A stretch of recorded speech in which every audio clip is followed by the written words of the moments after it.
అనంతపురం నగరంలో స్థానిక 5వ రోడ్డు నందు సాయిబాబా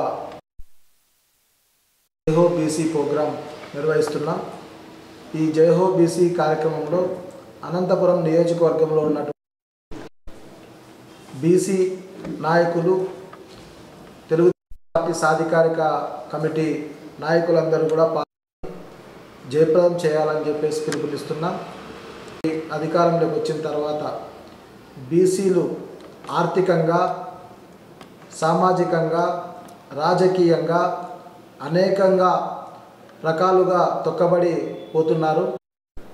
రాబోయేటువంటి సార్వత్రిక ఎన్నికల్లో బీసీల ఐక్యతతో మనమందరూ కూడా కృషి చేసి చంద్రబాబు నాయుడు గారిని మళ్ళీ ముఖ్యమంత్రిగా చేసుకుంటూనే బీసీలకు రాజకీయంగా గుర్తింపు కానివ్వండి, సామాజికంగా, ఆర్థికంగా ఎదగడానికి తోడ్పడి తెలుగుదేశం అంటే బీసీల పార్టీ తెలుగుదేశం పార్టీగా మనమందరూ కూడా కష్టపడి అనంతపురం అర్బన్ నియోజకవర్గంలో వైకుంఠం ప్రభాకర్ చౌదరి అన్నని రాష్ట్ర ముఖ్యమంత్రిగా చంద్రబాబు నాయుడు గారిని చేసుకోవాలని చెప్పేసి తెలియపరుస్తున్నాం.